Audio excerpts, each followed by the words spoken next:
मैं यूक्रेन में औरतों के कपड़े सिलाई करती थी।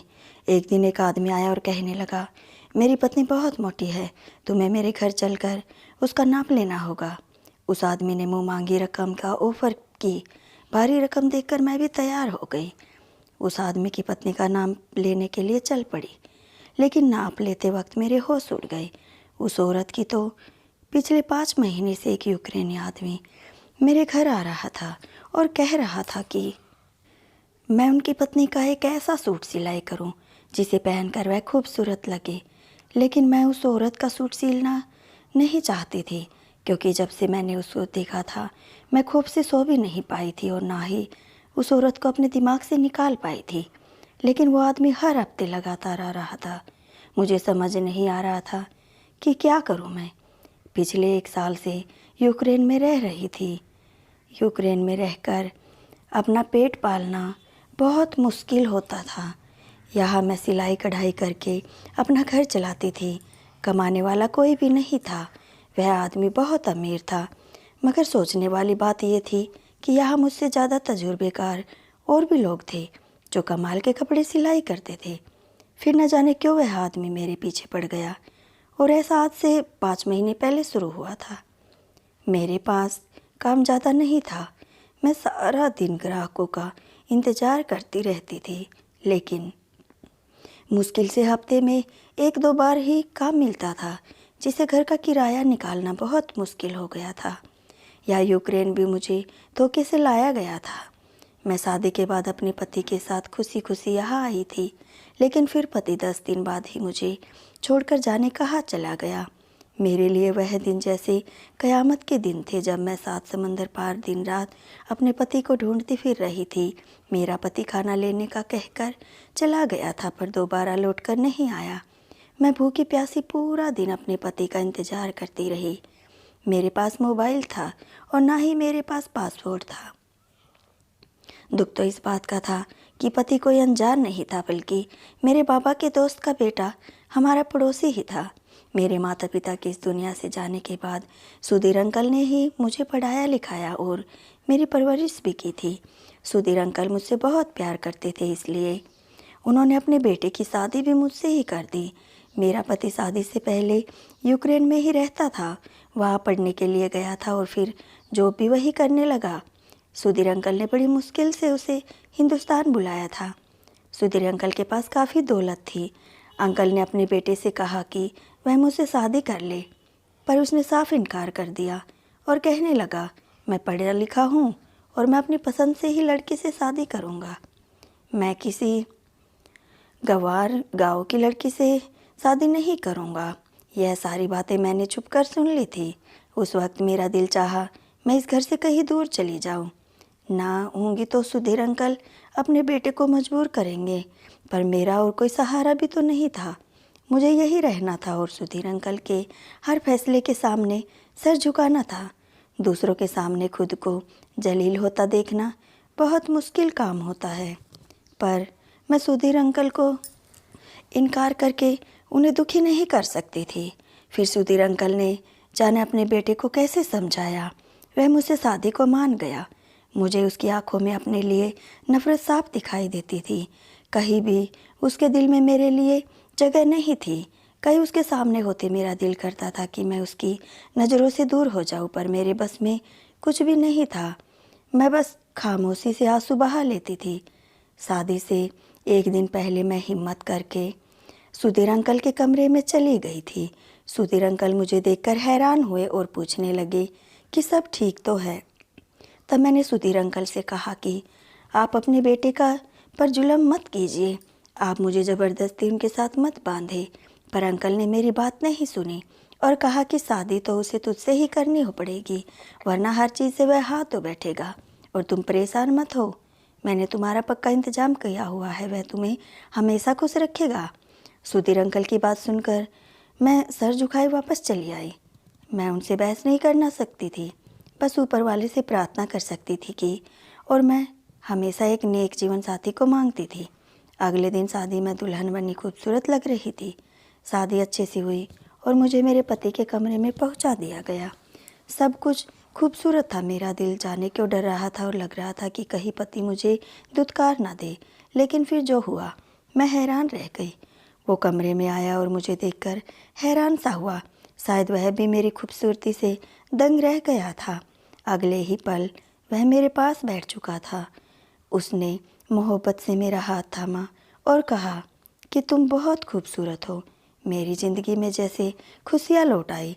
मैं जैसे जिंदा हो गई। मेरे पति ने मुझे स्वीकार कर लिया था। उसकी दी गई मोहब्बत मुझे खास बना दिया। अगली सुबह मेरे चेहरे पर मुस्कान देखकर सुधीर अंकल को संतुष्ट कर दिया और सब अच्छा होने लगा। पति ने यूक्रेन वापस जाना था। सुधीर अंकल ने उसे जाने से मना कर दिया। मेरी हैरत की इंतहा नहीं रही जब पति ने मुझे भी साथ ले जाने को कहा। सुधीर अंकल मुझे दूर नहीं भेजना चाहते थे, पर मेरा पति जिद पर अड़ गया और कहने लगा कि मैं अपनी पत्नी को यहाँ छोड़कर नहीं जा सकता। उसे साथ लेकर जाऊंगा तो जैसे हवा में उड़ने लगी थी। और फिर आखिरकार सुधीर अंकल को मानना ही पड़ा और शादी के 3 महीने बाद ही मैं अपने पति के साथ यूक्रेन आ गई। यहाँ पति ने मुझे एक छोटे से घर में रखा था। मैं हैरान होती थी कि पति इतने आम से घर में रह रहा था। यहाँ आकर वह बिजी हो गया। वह सुबह जाता और रात को वापस आता। वह मुझसे ज़्यादा बात भी नहीं करता था। जाने के वह मुझे बदला बदला सा लगने लगा। 10 दिन मैंने यहाँ बहुत मुश्किल से गुजारे थे। उसने अभी तक मुझे फ़ोन भी नहीं दिलाया था। और फिर 10 दिन बाद रविवार के दिन वो नाश्ता लेने गया और वापस पलट कर ना आया। सुबह से शाम हो गई। मैं परेशान घूमती रही। मेरी निगाहें उसके इंतज़ार में लगी रही, पर वह ना आया। मुझे उस शहर का पता ना गली का पता, तो मैं पिछले 10 दिनों से बाहर भी नहीं निकली थी। मैंने सामान देखा तो कुछ पैसे पड़े थे पास में, पर मेरा पासपोर्ट गायब था। मैं बैठकर रोने लगी और कुछ कर भी नहीं सकती थी। मुझे पहले अंदेशा सताते रहे कि कहीं मेरा पति के साथ कोई हादसा न हो गया हो, पर जब पति का सामान भी गायब देखा तो दिल कटकर रह गया। क्या मैं इस काबिल थी? मुझे यहाँ परदेश में लाकर ऐसे छोड़ दिया, यूँ अकेले। हे ईश्वर! मैं उस दिन दहाड़े मार मार कर रोई। बहुत सारे आंसू जमा थे जो सुधीर अंकल के घर में कभी बाहर ना सके थे। मैं जान गई थी कि पति अब वापस नहीं आएगा, पर मैं भला क्या कर सकती थी। घर में इतना खाने का सामान भी नहीं था, तो भला हो साथ वाले घर का जिनके बच्चे का फुटबॉल इस घर के आंगन में गिर गया था जहाँ मैं रह रही थी। उस दिन शायद मैं भूख के मर ही जाती अगर वह बच्चा अपनी माँ के साथ फुटबॉल उठाने ना आता। यह लोग बांग्लादेश से थे। मैंने मुश्किल से उन्हें अपनी कहानी समझाई। वो औरत मेरे लिए खाना लाई। उसने मेरा ख्याल रखा। भूखे रहने की वजह से मैं बीमार पड़ गई। शायद इसी घर में गुमनाम मौत मर जाती अगर यह लोग ना होते। फिर उसी फैमिली ने मुझे यहाँ रहने में मदद की। मेरे पास कोई डॉक्यूमेंट्स नहीं थे। उस औरत ने मुझसे पूछा कि तुम्हें कौन सा काम अच्छा आता है, तो मैंने बताया कि मुझे सिलाई कढ़ाई का शौक़ है। बस फिर उसने मुझे एक छोटी सी दुकान खोल दी जहाँ मैं कपड़े सिलाई करने लगी। काम बहुत कम था, मुश्किल से गुजारा चलता था। मेरा ज़्यादा खर्चा नहीं था, पर यहाँ रहना ही मेरे लिए बहुत मुश्किल था। और फिर एक दिन एक आदमी मेरी दुकान पर आया। कहने लगा, मेरी पत्नी का नाप लेना है, उसका एक महंगा सूट सिलाई करना है, मेरे साथ मेरे घर चलो। वैसे तो किसी के घर नहीं जाती थी, लोग अपना काम करवाने मेरे पास ही आते थे, पर उस आदमी ने मुझे 3 गुना ज़्यादा पैसे देने का कहा था। मैं सोच में पड़ गई कि यह आदमी मुझे ज़्यादा पैसे क्यों देगा। मैंने उस आदमी को इंतज़ार करने को कहा और फ़ौरन अपनी पड़ोसन के पास गई। और जब मेरी अच्छी सहेली बन गई थी, मैंने उसे उस आदमी का बताया। वह मुझे अपने घर चलने को कह रहा। मेरी पड़ोसन ने कहा कि यह आदमी तो पूरे शहर में सबसे अमीर आदमी है, इसका काफ़ी बड़ा बिजनेस है, सभी से जानते हैं, तुम इनकार मत करो, चली जाओ, उसकी पत्नी का नाप ही तो लेना है। मैंने इस बात में सिर हिला दिया और उस आदमी के साथ उसके घर आ गई। उस आदमी का घर बड़ा आलीशान था, यानी वह बहुत अमीर था। पर घर जैसे ही मैंने उसकी पत्नी को देखा तो मेरी तो आंखें हैरत से फटी की फटी रह गई। उस आदमी ने कहा था कि उसकी पत्नी मोटी है, पर उसकी पत्नी इतनी मोटी होगी यह तो मैं सोच भी नहीं सकती थी। उसके जिस्म से मांस लटक रहा था और उसका चेहरा इस कदर भयानक था कि मेरी खोप से चीखें निकल पड़ी। शायद उसका चेहरा जला हुआ था। मैंने अपनी ज़िंदगी में ऐसी औरत नहीं देखी थी। मैं डरकर घबराकर वहीं से वापस भाग गई। उस रात मैं सो भी नहीं पाई। मुझे हैरत हो रही थी। वो आदमी खुद को बहुत अच्छी शक्ल का मालिक था और अमीर भी बहुत था।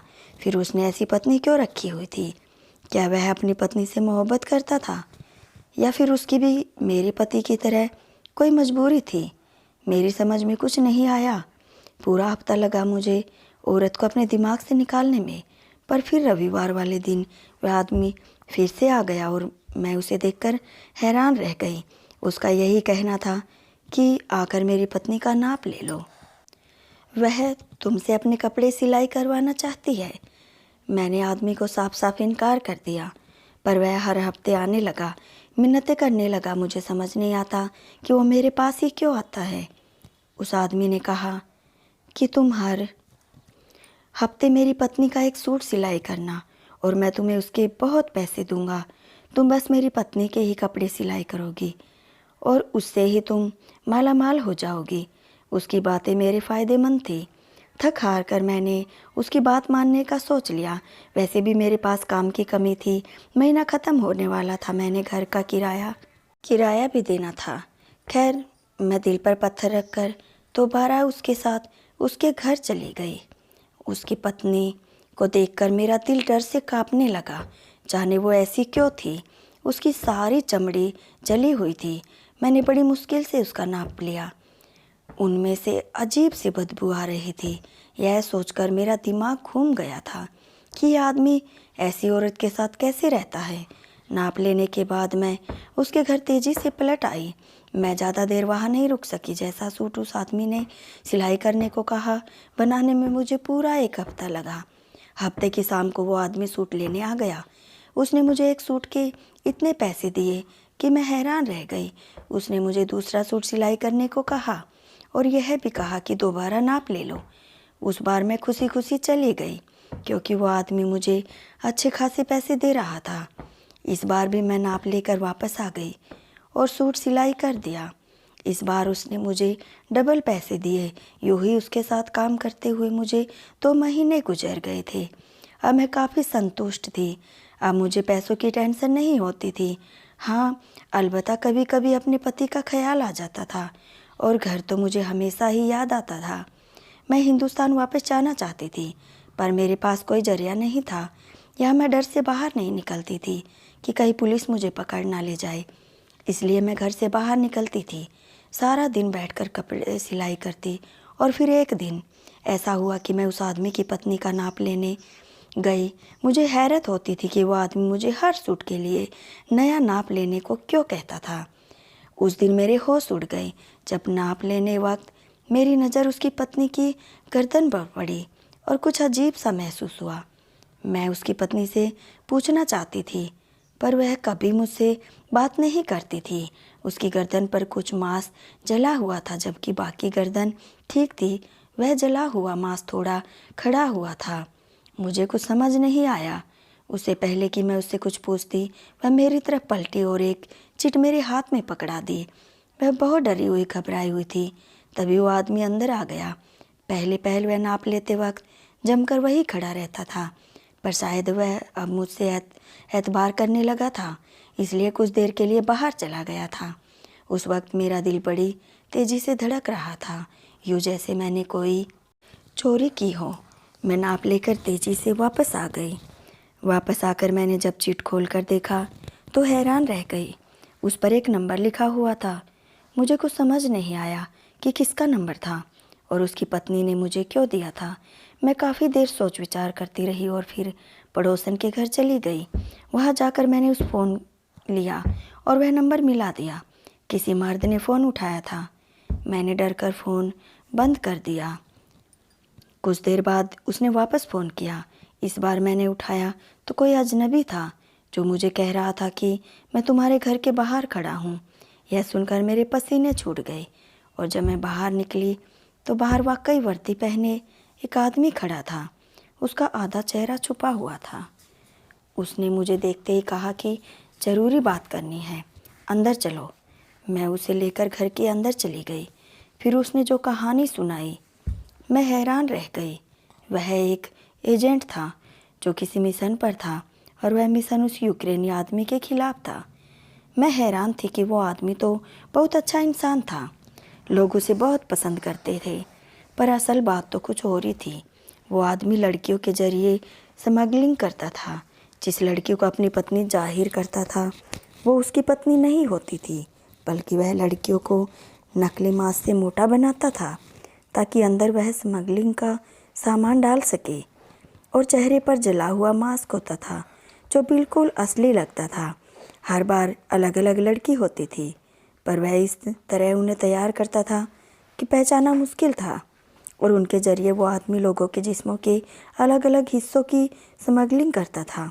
वह लड़की जिसने मुझे नंबर दिया था वह भी एजेंट थी जो मुश्किल से वहाँ तक पहुँची थी। उस एजेंट ने मुझे कहा कि तुम उस आदमी से पकड़ने में हमारी मदद करो।